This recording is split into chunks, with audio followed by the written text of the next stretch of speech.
Well, here we have it. I'm sure some of you have heard this one, but AOC claims that trending smash and grab robberies are untrue. I'm Grid 7, and we'll get on into this here. Representative Alexandria Ocasio-Cortez, AOC, has a habit of making clueless comments. She's facing backlash after her latest suggestion that the recent wave of smash and grab robberies plaguing the country are untrue. During an interview last week with the Washington Times, AOC said a lot of these allegations of organized retail theft are not actually panning out. She goes, I believe it's a Walgreens in California cited it, but the data didn't back it up, she continued. I'm always curious to know what data did she look at. And because it's all over the place. All she has to do is look up. Now, following AOC's ignorant statement, a Walgreens spokesperson told the Washington Times, organized retail crime is one of the top challenges facing the company, and that the issue has evolved beyond shoplifting and petty theft to the sale of stolen and counterfeit goods online.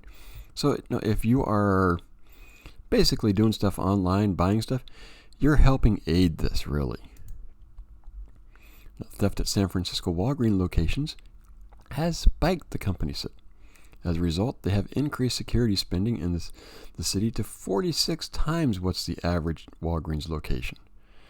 Moreover, the giant pharmacy retailer has scuttled 22 stores in the city in the past 5 years due to retail theft. 5 new closures were recently announced in October. The Retail Industry Leader Association, RILA, a trade association representing leading retailers, threw a jab at AOC. Respectfully, the Congresswoman has no idea what she's talking about. Both the data and the stack of video evidence makes it fairly clear that this is a growing problem in need of solutions. Right here, that's the problem. AOC and the Democrats don't have any solutions, because they're the ones that put everything into place to make this happen. He continues, if she's not concerned with organized theft and increasingly violent attacks on retail employees, she should just say that. AOC was also taken to task by her colleagues. Representative Rodney Davis, I don't know what data she's talking about. But you don't really need much data from someplace in San Francisco or California. All you need to do is walk down the street to the CVS in Eastern Market. I've seen on multiple occasions where I've been there buying things. Someone will come in, raid a shelf, and walk out.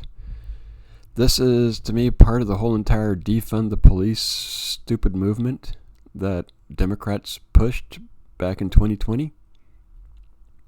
Another colleague, Representative Jim Banks, criticized her remarks as tone-deaf and offensive to the family of Kevin Natisha, a former police officer who was murdered while working security for a news crew that was reporting on violent crime trend in Oakland.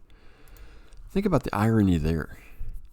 You have a news crew who has security, and the security guy was killed by a violent crowd. Yeah. And yet they're still supporting this stuff. Representative Darrell Issa also chimed in. It's important that people use appropriate words when something is clearly happening, he said. Law enforcement may have to say alleged because no one's been convicted, but I think these people know better, should use more appropriate words. But she's not known for appropriate words. The smash and grab trends have spread from Northern California to Southern California and now to other states. To deny that they are occurring is equivalent to denying that riots took place following the death of George Floyd in 2020. That's one of those things. Now, I've had many conversations online.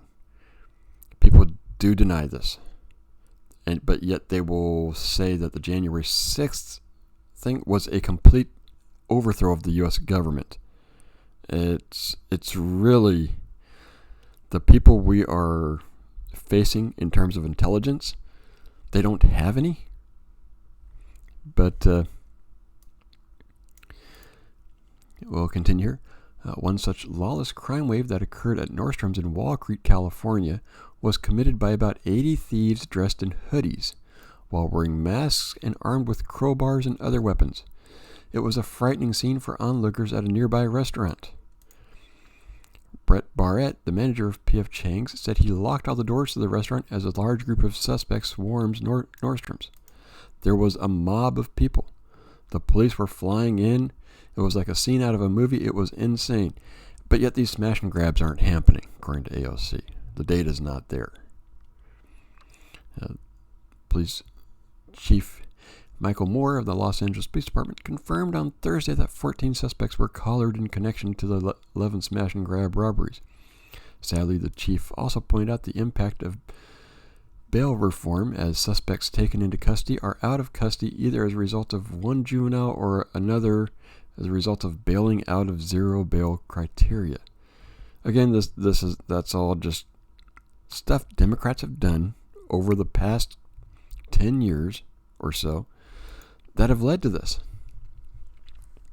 From November 18th to the 28th, the city of Los Angeles had 11 of these type of crimes involving similar MOs, where groups of suspects working in tandem worked to steal from high-end clothing stores, often using weapons and physical force to overwhelm and intimidate store employees and other patrons.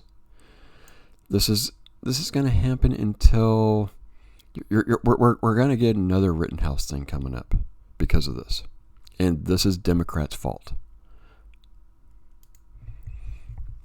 The problematic crime trend has prompted police union leaders to point to the ALCU for the indefensible public offenses that are quickly becoming a plague to businesses, as well as to public safety ahead of the holiday shopping season.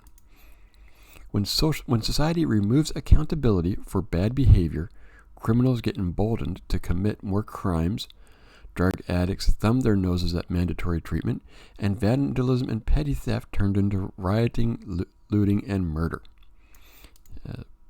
Craig Lally, president of the Los Angeles Police Protective League, told Fox News. One does not need to be clairvoyant to have predicted that in California, the ALCO's Proposition 47, this is one cornerstone of what everything's going on, would have turned a family trip to the mall or Home Depot into a dangerous gamble for our residents.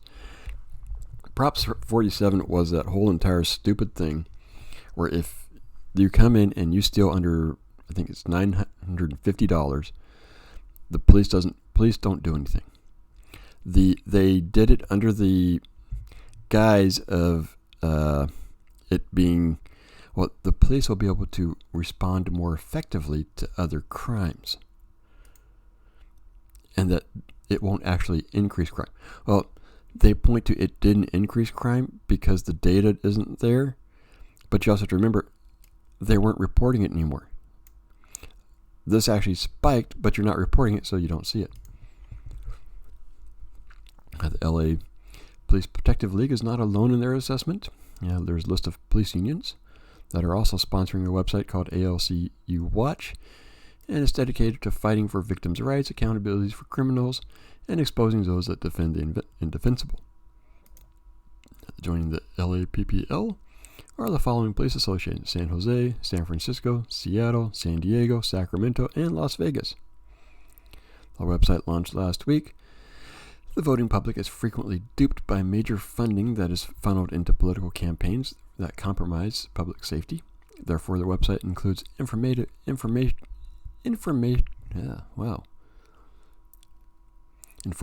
data. I was trying to say another word and my brain and tongue just weren't going together at all on that helps educate citizens on issues that impact their quality of life. As someone once said, better to remain silent and be thought of a fool than to speak and remove all doubt. Perhaps AOC should keep this wisdom in mind next time she opens her mouth. And again, for me, one of the big things is the Prop 47. First time I heard that one, I knew they were in trouble. But Democrats don't care. They don't want to overturn that. Now they're okay with their reforms and all that type of stuff, or at least the leadership is. And they don't care about the public. They're showing it again and again. Let me know what you think, and I'll see you next video.